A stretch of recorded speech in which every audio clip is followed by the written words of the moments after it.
Lakukan apapun caranya untuk mencari orang agar masuk ke agama itu. Itu mesti.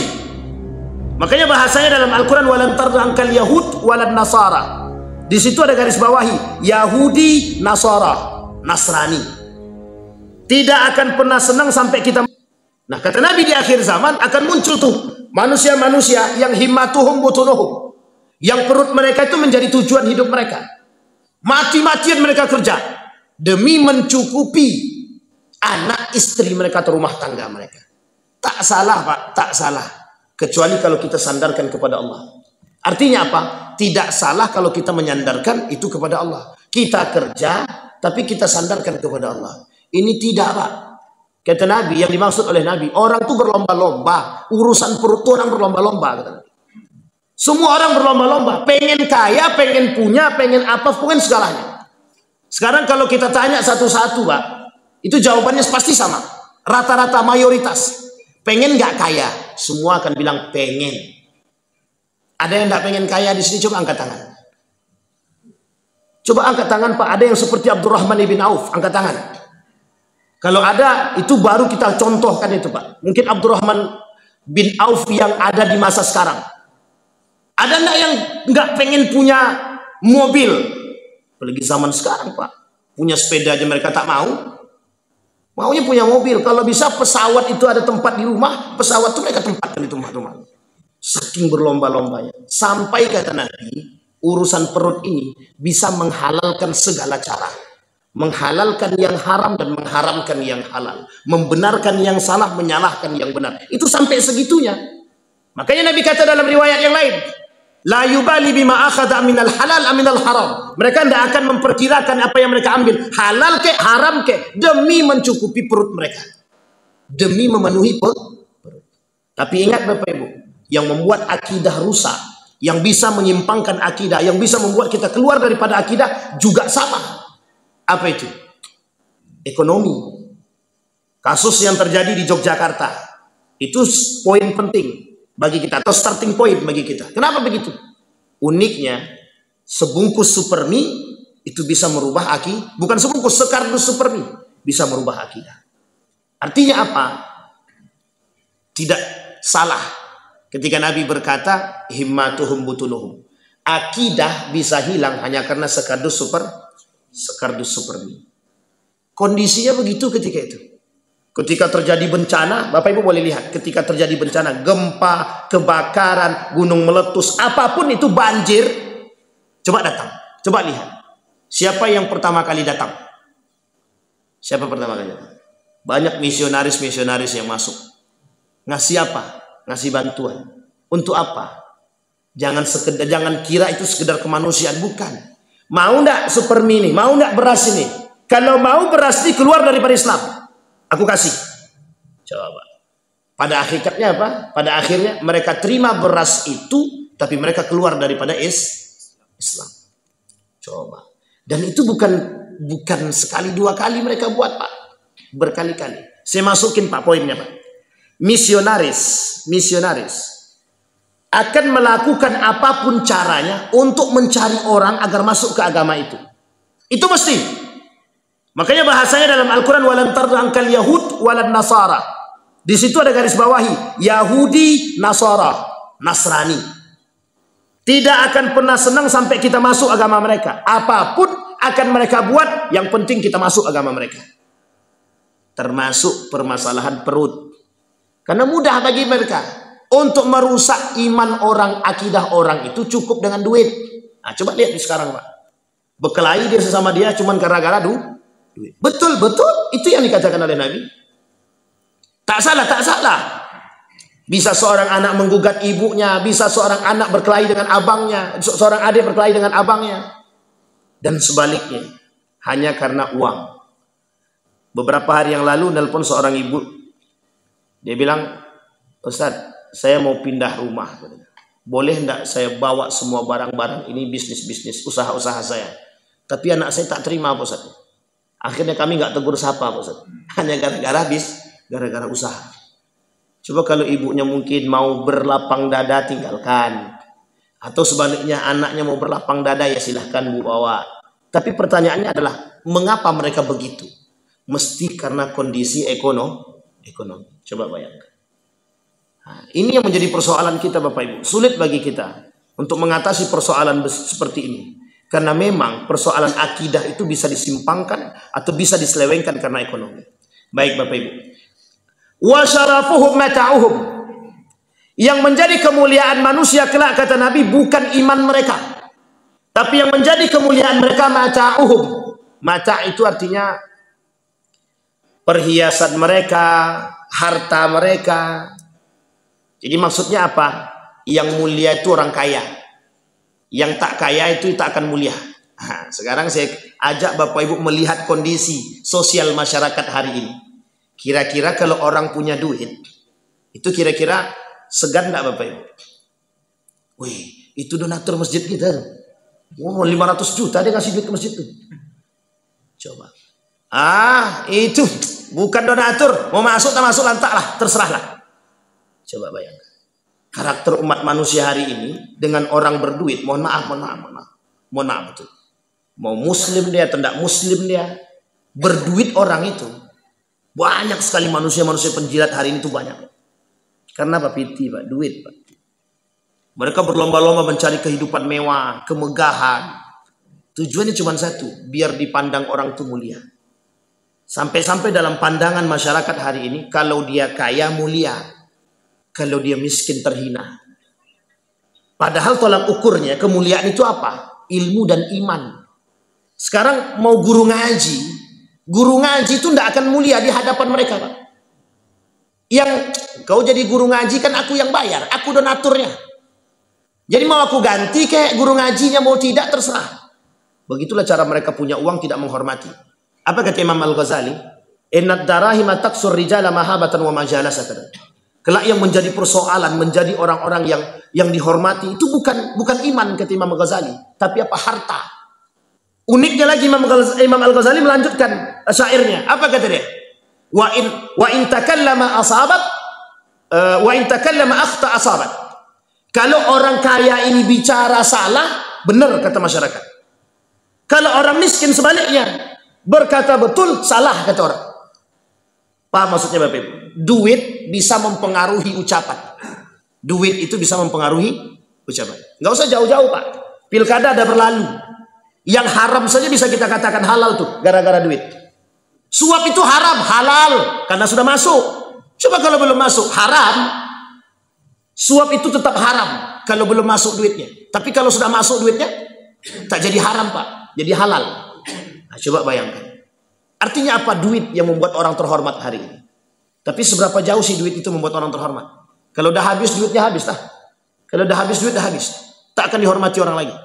Artinya apa? Orang menghormati kita karena duit. Dan itu kata Imam Al-Ghazali dalam syairnya. Yang membuat orang terhormat kelak di akhir zaman itu adalah uang, bukan iman.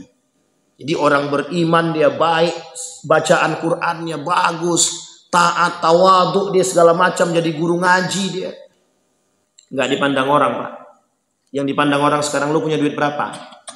Lu punya duit, lu punya apa? Oh si Anu tuh punya ini tuh, punya ini, punya segala macam Pak. Kalau dia datang, waduh, tunduk semua Pak. Nah, masih ingat kasus Haritan Sudibyo Pak? Punya duit banyak melimpah, masuk masjid dicium tangan Pak. Itu kafir saja dicium tangan. Kafir tuh Pak. Ini saya sebutkan namanya biar Bapak Ibu tahu. Masuk dia ke dalam masjid dicium tangan Pak. Coba Pak. Yang masuk kafir dicium tangannya. Kenapa? Punya duit. Artinya kemuliaan mereka pada duit mereka itu. Sekarang kita lihat kasus-kasus sekarang. Seberapa banyak hukum bisa dibeli karena punya duit? Berapa banyak kasus yang bisa membeli hukum? Yang baru-baru ini terjadi 200 berapa? 300 berapa? 327 triliun. Dihukum 6 tahun. Makanya Pak, itu bagus itu. Itu slogannya mantap. Kalau mau korupsi jangan tanggung-tanggung, itu slogannya. Jadi sekali korupsi banyak-banyak sekali. Jadi makanya ini kepada kita berharap kepada para koruptor-koruptor itu, ya begitulah. Sekali korupsi jangan tanggung-tanggung. Kalau korupsi cuma 45 juta, nah itu cari sengsara namanya itu. Karena hukuman sama, hukuman sama. Maling ayam 5 juta nenek-nenek kan? Maling ayam 5 tahun. Bukan 5 juta, 5 tahun. Koruptor 1 miliar 1 tahun. Bayar 100 juta habis tahanan rumah. Nah, coba bayangkan Pak. Nah, ini kasus Pak. Artinya apa? Yang punya duit. Seorang saksi bisa bersaksi palsu, kenapa? Duit. Seorang saksi bisa bersaksi palsu karena semua gara-gara duit, Pak. Jadi sekarang ini perkataan Nabi itu sudah mulai terbukti sedikit demi sedikit. Sadar apa tak sadarnya kita itu tergantung pada diri kita sekarang. Artinya apa? Nabi tampakkan kepastian daripada perkataan Nabi itu. Wa syarafuhum mata'uhum. Mohon maaf Pak ya, cerita unik. Adalah seorang, tapi saya tak mau sebut nama. Ini terjadi soalnya. Ada seorang pengusaha dan dia berpolitik juga. Jadi ketika pemilihan, ini nggak enak juga ya kalau disebut ya. Artinya adalah pemilihan seorang yang alim lah gitu. Dan orang alim ini datanglah kepada orang pengusaha tadi. Karena pengusaha ini politikus, begitu juga sekaligus pengusaha, dia punya duit. Apa kata beliau tadi? Saya mau naik jadi ketua. Itu yang digandengnya politikus, Pak. Yang digandengnya politikus, yang punya duit. Artinya apa? Ketika dia datang ke rumah politikus tadi, mohon maaf ya Pak, diciumnya Pak tangan itu Pak. Seorang alim mencium tangan politikus, seorang alim mencium tangan penipu, seorang alim mencium tangan pendusta. Terhina atau tak terhina? Itu karena apa Pak? Karena duit. Ada ulama su kata Nabi, ulama su di akhir zaman kata Nabi. Itu penyebabnya apa? Dunia Pak. Ulama dunia. Itu disampaikan oleh Nabi. Kata Nabi yang paling aku takuti bukan Dajjal kata Nabi. Yang paling ditakuti di akhir zaman itu bukan Dajjal. Tapi yang paling ditakuti adalah ulama su kata Nabi. Nah, itu berat Pak. Masalah duit ini berat Pak. Masalah piti, kemuliaan. Orang pengen kita pengen dihormati itu gara-gara dia punya banyak duit. Dan kita bisa lihat lah, orang berbondong-bondong. Kalau ada tuan takur, pokoknya lebaran itu dia kerjanya bagi-bagi duit aja. Rame rumah itu Pak, rame. Rumah si Anu tuh ndak ada ininya, ndak ada amplopnya atau angpaunya nggak ada. Gitu. Orang mau datang tuh cuma sekedar menghormati, kadang datang kadang tidak gitu. Kok rumah tuh sunyi, ya ndak ada duit. Gimana kami mau datang lebaran ke rumah itu orang kita nggak dapat THR gitu. Rumah si Anu tuh aja kita datang, THR-nya banyak gitu. Nah, jadi orang berbondong-bondong datang ke rumah orang untuk mencari THR. Jangan tersinggung ya Bapak Ibu ya. Memang begitu keadaan kita sekarang. Wa qiblatuhum nisa'uhum. Yang akan menjadi kiblat mereka perempuan. Nah, ini kasus ini Bapak Ibu. Laki-laki, suami-suami takut istri. Kalau sekarang tuh bukan begitu kata Saudara Saad Latif. Bukan suami takut istri, tapi istri lebih berani daripada suami. Sekarang Bapak Ibu boleh lihat sekarang. Mohon maaf, ini ada perkaranya Bapak Ibu. Ini perkaranya bukan hanya sekedar sosial saja. Tapi lebih tinggi daripada itu. Saking banyaknya seorang anak laki-laki durhaka kepada ibu dan bapaknya hanya karena istri dia. Jangan tersinggung, itu keadaan. Dan ini fakta. Fakta. Seorang kawan itu datang. Wan, bagaimana menurutmu kalau aku bersedekah dan berzakat kepada ibu kandungku?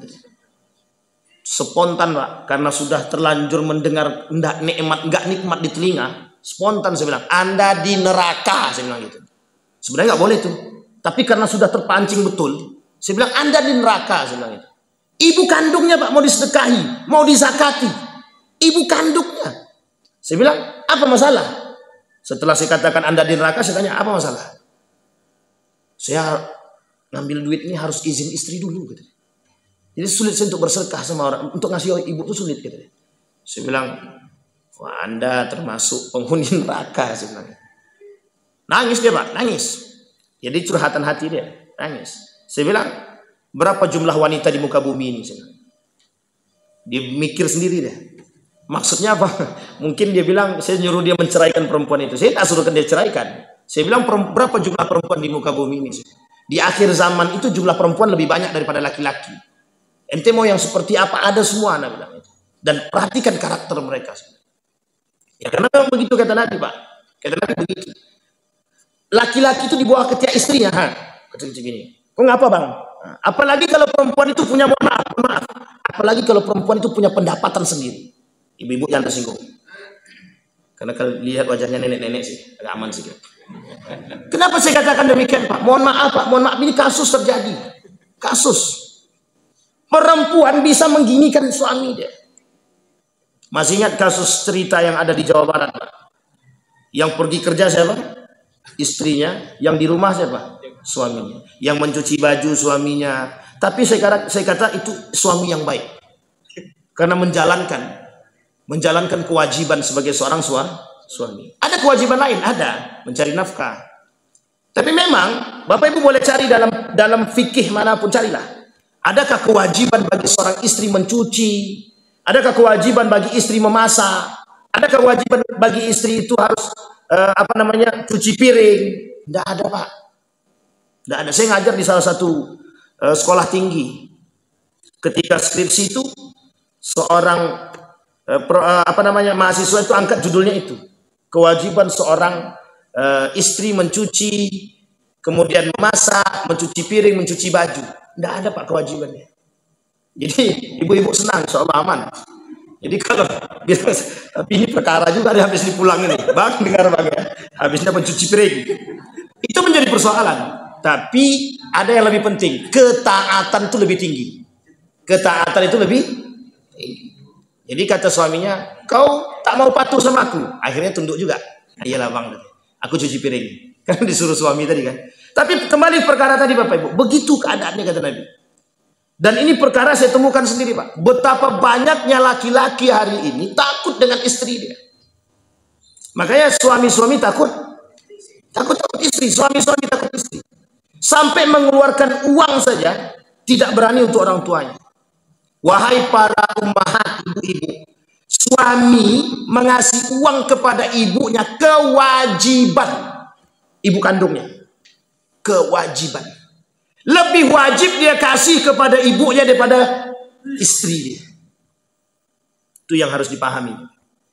Itu kewajiban, bukan sunnah. Sunnah kami kasih ibu kami, bukan sedekah, bukan zakat. Keterlaluan betul kalau ada anak kandung menzakati ibu kandungnya. Sedangkan abang kandung dia haram hukumnya dizakati. Kata Yusuf Al-Qaradawi itu, teologi kemiskinan, dalam kitabnya dia itu, salah satu yang bisa mengentaskan kemiskinan, kata Yusuf Al-Qaradawi, itu keluarga. Yang nomor satu itu keluarga. Loh kok bisa begitu? Iya, orang sekarang ini keluarga nggak pernah perhatian kok. Yang miskin kan adekku, bukan aku. Yang penting aku kaya. Mau adekku miskin terserah. Kadang-kadang mohon maaf, dengan kekayaan tadi dia merasa mulia, dia disuruh-suruhnya, adeknya abang disuruh-suruhnya. Karena kan dia punya duit. Kan kehidupan kalian aku yang tanggung. Karena kehidupan kalian aku yang tanggung, sekarang apa kata akulah. Nah, ini yang persoalan kita. Makanya saya bilang di hadis yang pertama tadi, di potongan yang pertama tadi, syarafuhum mata'uhum. Kemuliaan mereka tergantung pada harta mereka. Jadi merasa mulia dengan harta. Bisa dipahami ya ibu-ibu ya? Aman ya ibu-ibu ya? Apa-apa aman kan Pak? Nah, jadi jangan takut Pak. Karena memang kita yang beriman ini harus paham. Kita beriman, kita harus paham kondisi Pak. Memang perkataan Nabi itu pasti terjadi. Bahkan di salah satu desa yang ada di Jawa Barat itu sudah mereka lakukan. Mereka bahkan difilmkan itu. Di Dunia Terbalik itu. Saya masih ingat betul itu Dunia Terbalik. Nama judulnya Dunia Terbalik. Saya tengok, ya apa maksud film ini? Ternyata istri yang kerja, suami yang. Dan itu mohon maaf Bapak Ibu. Nanti kalau Bapak Ibu pergi ke Mekah, Bapak Ibu akan temukan. Ke Mekah, ke Madinah akan temukan perempuan menjadi pekerja di sana.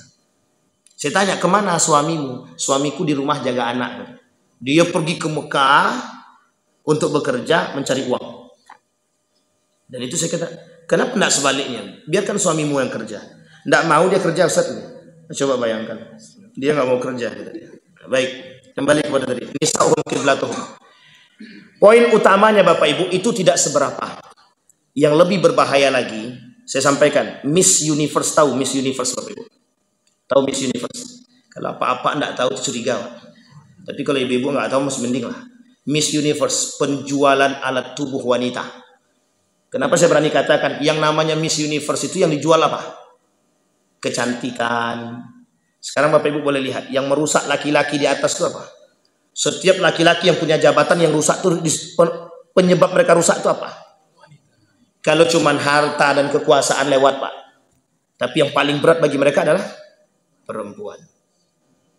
Saya punya cerita, tapi untuk kita saja. Oh cuma ada ini ya. Tapi nggak ada yang live streaming kan? Jadi nanti dipotong kalau memang ragu. Tapi kalau nggak ya nggak apa-apa sih. Jadi Bapak Ibu, waktu saya di Yogyakarta Bapak Ibu, saya punya kawan sekolah tuh, Germo, namanya, ya Gigolo, ya Germo lah namanya, Germo.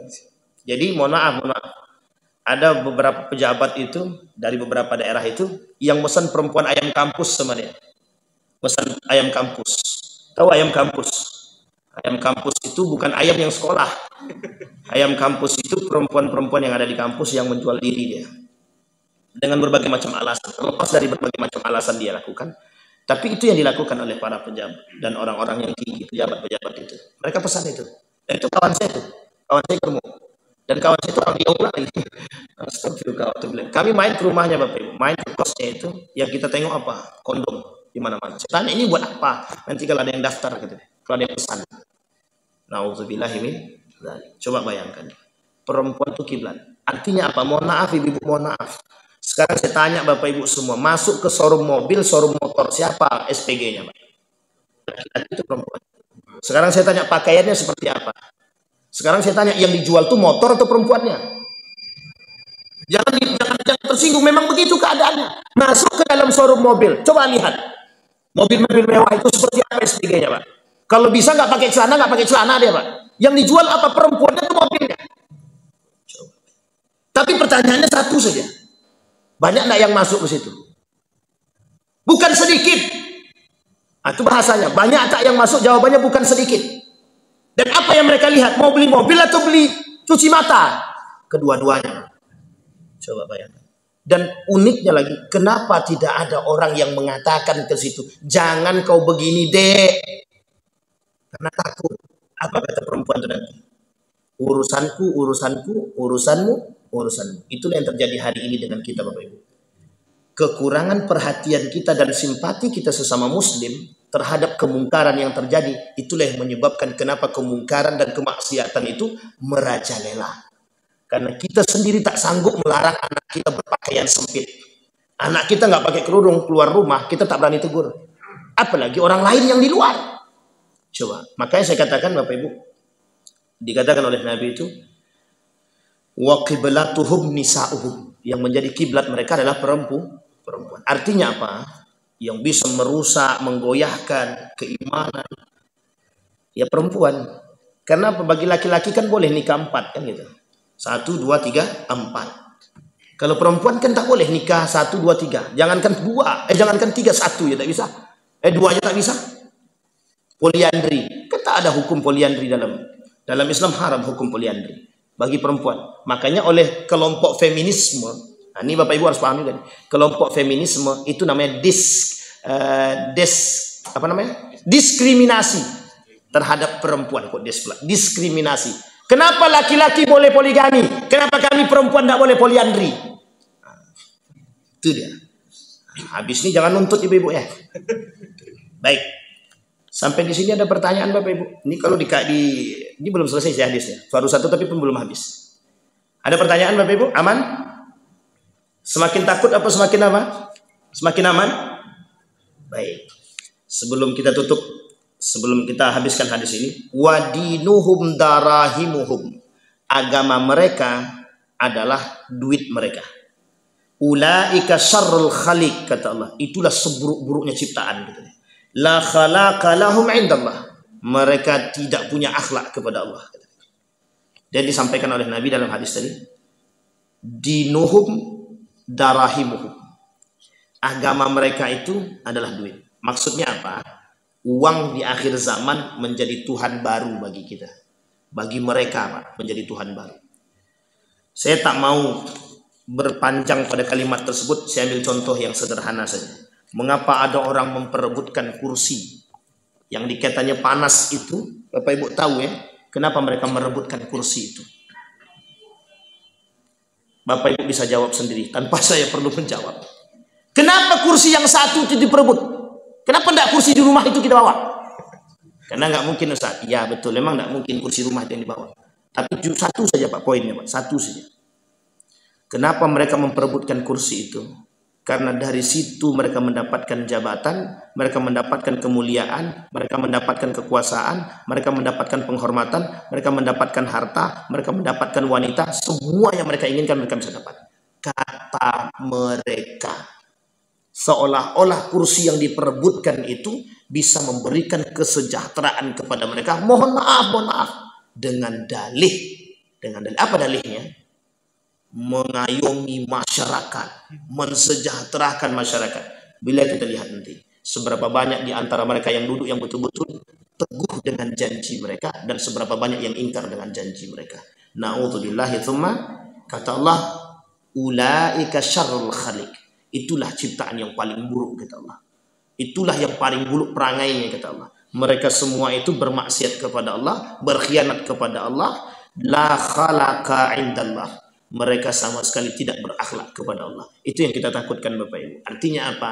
Ancaman Allah, orang seperti itu dianggap tidak berakhlak di hadapan Allah. Orang seperti itu dianggap bermaksiat kepada Allah. Dan paling parah lagi, orang seperti itu dianggap berkhianat kepada Allah dan Rasulnya. Apakah kita termasuk orang-orang yang berkhianat kepada Allah dan Rasulnya? Itu tergantung kepada pribadi kita masing-masing. Insyaallah kalau kita selesai menyampaikan hadis tersebut. Boleh, Bang, silahkan. Waalaikumsalam warahmatullahi wabarakatuh. Siap.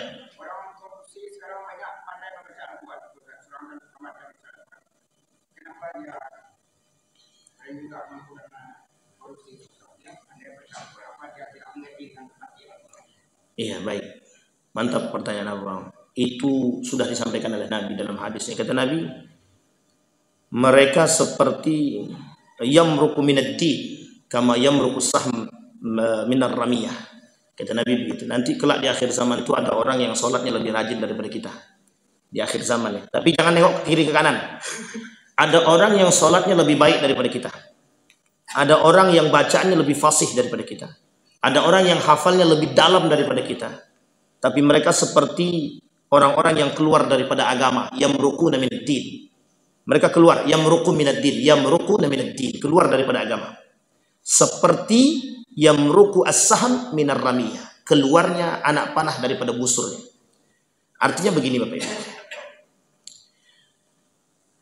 Orang di akhir zaman itu lebih banyak dengan Al-Quran itu berinteraksinya sebatas membaca, tak memahami atau menghafal. Makanya kata Allah di dalam Al-Quran, afala yatadabbaruna al-Quran am ala qulubi aqfal. Kenapa Allah kata demikian? Karena Allah sadar, Pak, banyak orang dengan Al-Quran itu pinter, tapi sedikit yang mau memahami. Kenapa banyak orientalis itu masuk ke dalam Islam? Dia bertadabur dengan ayat Al-Quran. Tapi mengapa orang-orang yang sudah tahu Al-Quran justru dia menyeleweng daripada nilai Al-Quran? Seperti yang tadi kita ceritakan. Seorang perempuan bernama Kumaila. Hafal Al-Quran tersebut namanya. Hafal Al-Quran, mengaku hafal Al-Quran, tapi dia kata bahwa tidak perlu menjadi penghafal Quran. Atau kata dia cerita dalam Al-Quran itu dongeng belaka. Ini sama poinnya. Artinya apa? Orang yang membaca Al-Quran, dia tak sampai kepada hati dia Al-Quran itu. Banyak. Ada orang yang menjual Al-Quran itu demi dunia. Banyak. Aku tidak mau jadi imam Masjid Ar-Raudhah kalau tidak satu malam 400.000. Nah, kalau sempat ada begitu, tolak langsung. Misalnya. Dan itu kami temukan, Pak. Kami temukan. Seorang yang dianggap bagus bacaannya, pinter. Apa kata dia? Aku mau jadi imam masjid itu dengan catatan satu malam 400.000. Akalilah. 400 kali 3. 30. 12 juta. Lumayan tuh. Bisa beli motor baru. Artinya apa? Tak sampai Al-Quran itu dalam hati dia. Saya sebutkan namanya, Bang, sebagai penutup. Dzul Khuwaisirah.